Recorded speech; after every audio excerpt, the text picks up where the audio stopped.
Welcome to the my channel. अगर आज की एक छोटी सी गलती एग्ज़ाम में 10 मार्क्स उड़ा दे तो 90% स्टूडेंट यहीं पर अटक जाते हैं और उन्हें पता भी नहीं होता है। तो आइए आज एक्सटेंशन के क्वेश्चंस को आगे बढ़ाते हैं। तो आपका फर्स्ट क्वेश्चन है, the person knows as the father of demonstration. सबसे पहले फादर ऑफ डेमोन्स्ट्रेशन कौन है? फादर ऑफ डेमोन्स्ट्रेशन आपको किसे कहा जाता है? तो आपके ऑप्शन दिए गए हैं, J L. Moreno, Seaman A. Knapp, John Dewey and Rogers. तो फादर ऑफ डेमोन्स्ट्रेशन आपको सीमेन एंड नैप को कहा जाता है। मेथड ऑफ डेमोन्स्ट्रेशन होता क्या है?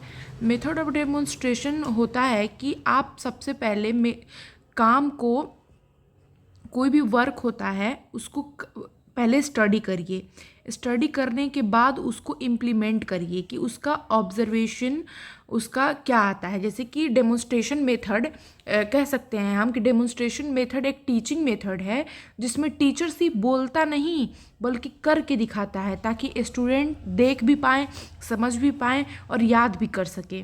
तो ये होता है मेथड ऑफ डेमोन्स्ट्रेशन। फिर आता है आपका सेकेंड क्वेश्चन, तो in which year did Seaman and Knapp demonstrate method of demonstration? So in 1903 the Seaman और नैप जो थे वो मेथड ऑफ डेमोन्स्ट्रेशन को बताए थे। Agriculture extension education as a course was first started in India. India में agriculture extension जो course है वो सबसे पहले साबौर भागलपुर बिहार में शुरू किया गया था। Now the next question is, extension education is an applied behavioral science because it deals with, ये एक अप्लाइड बिहेवियर साइंस कहा जाता है एक्सटेंशन एजुकेशन को क्योंकि ये किससे डील्स करता है? टीचिंग थ्योरी से, ह्यूमन बिहेवियर चेंज से, क्रॉप प्रोडक्शन से और रिसर्च से। तो ह्यूमन बिहेवियर चेंज से, क्योंकि जो एक्सटेंशन होता है वो जनरली ह्यूमन बिहेवियर को चेंज करके लोगों में बदलाव लाता है ताकि वो कुछ नया सीख सके और उसे इम्प्लीमेंट कर जो है इम्प्रूवमेंट कर सकें। Extension education is concern with, extension education जो है किससे कंसर्ट करता है? Only transfer of technology, change in knowledge, attitude and skill, classroom teaching, examination system, ये किससे डील करता है हमें ये बताना है। तो change in knowledge, attitude and skill. Extension education is primary directed towards, extension education जो है वो प्राइमरी किससे डायरेक्ट करता है? Urban youth, rural youth, school students या टीचर्स। तो ये रूरल पीपल को सबसे पहले डायरेक्ट करता है। Extension teaching is mainly, extension teaching क्या है? मेनली वर्टिकल है, डायगोनल है, हॉरिजेंटल है, सर्कुलर है। तो ये जनरली हॉरिजेंटल होता है।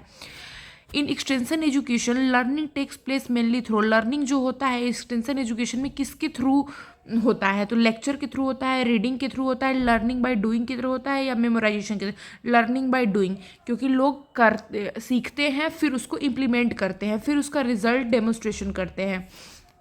द नेक्स्ट क्वेश्चन है आपका, the concept of learning by doing was given by, learning by doing जो कॉन्सेप्ट है वो किसके द्वारा दिया गया है? तो learning by doing John Dewey द्वारा दिया गया था। Extension education is continuous education because it is, वो एक कंटिन्यूअस एजुकेशन के नाम से जाता है क्योंकि क्यों जाना जाता है? क्योंकि ये सीजनल होता है, लाइफ लॉन्ग होता है, एग्जाम बेस्ड होता है या लिमिटेड होता है? तो ये लाइफ लॉन्ग होता है। The fundamental objective of extension education is development of technology, infrastructure, people या इंस्टीट्यूशन। तो पीपल का जो डेवलपमेंट होता है वही फंडामेंटल ऑब्जेक्टिव होता है एक्सटेंशन का। The 3 main objective of agricultural extension, सबसे 3 पहला ऑब्जेक्टिव बताना है एग्रीकल्चरल एक्सटेंशन का। Research, teaching extension, production, protection, marketing, development of people, dissemination of information, practical application या ट्रेनिंग, टेस्टिंग, ट्रांसफ़र। क्या होता है इसका? तो इसका सबसे ज़्यादा हो जाएगा C, development of people, dissemination of information and practical application. The philosophy people are the greatest resource. जो फिलोसफी है कि जो मनुष्य है वो सबसे बड़ा स्रोत है, सबसे बड़ा स्रोत है। वो किस फिलोसफी से बिलोंग करता है? टीचिंग फिलोसफी से, एक्सटेंशन फिलोसफी से, रिसर्च फिलोसफी से, मैनेजमेंट फिलोसफी से। तो एक्सटेंशन फिलोसफी से बिलोंग करता है। Extension programme should be based on, extension programme जो है वो किस पे बेस्ड होना चाहिए? गवर्नमेंट नीड्स पे या साइंटिस्ट इंटरेस्ट पे, needs and expressed desire of people से, या market depend? Desire of people, क्योंकि जो एक्सटेंशन होता है वो जनरली पीपल्स के लिए होता है कि पीपल्स अपने जो नीड्स है उनको वो फुलफिल कर सके कुछ नए तरीक़ों को अप्लाई करके। तो यहाँ ऑप्शन सी राइट आंसर है। The principle which states extension programme should fit local condition is principle of interest and need, principle of adaptability, principle of cooperation, या प्रिंसिपल ऑफ सेटिस्फैक्शन, या प्रिंसिपल ऑफ इवोल्यूशन। तो आपका इसका right answer हो जाएगा B, principle of cooperation. Then the right question, next question is extension programme should be flexible according to. जो extension programme है वो किसके अकॉर्डिंग फ्लैक्सीबल होता है? गवर्नमेंट ऑर्डर्स के, लोकल कंडीशन के, टीचर इंटरेस्ट के, या फिर क्यूरिकुलम के। तो जो लोकल कंडीशन होता है, क्योंकि लोकल कंडीशन को ही देख के किसी भी एक्सटेंशन प्रोग्राम को या जारी किया जाता है या फिर उसको आगे बढ़ाया जाता है। Then the extension is an educational process to bring about forced change, desirable change, या rapid change, economic change। तो desirable change, the right answer is desirable change। Essential elements of effective learning include all except, first one is teaching material, second one is subject matter, third one is physical facilities, and fourth one is examinations। Then the right answer is examination, क्योंकि जो essential element होता है learning include except, वो exam, ये तीनों चीज़ involve होते हैं। ये एग्जामिनेशन नहीं होता क्योंकि उसमें लोकल पीपल्स रहते हैं। The 5 elements of effective learning are remembered by the model. जो 5 जो इफेक्टिव एलिमेंट है लर्निंग का वो किस मॉडल द्वारा? स्माइल, लैक्स, या फिर आपको लर्नर, टीचर, या फिर एडेकर। तो ये जो होता है वो learner, teacher, subject, environment, material से यूज किया जाता है। LTSEM, adoption process.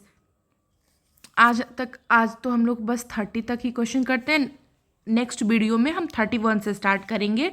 ये जितने भी क्वेश्चन मैंने आज आपको बताया है वो आपको प्रॉपर एकदम स्टडी करना है। मैं नेक्स्ट जो वीडियो होगा उसमें मैं आपसे ये क्वेश्चन करूँगी, और ये जो माइनर सब्जेक्ट के ये क्वेश्चन है जो कि आपको मार्क्स कंट्रीब्यूट करने में बहुत ज़्यादा हेल्प करेंगे।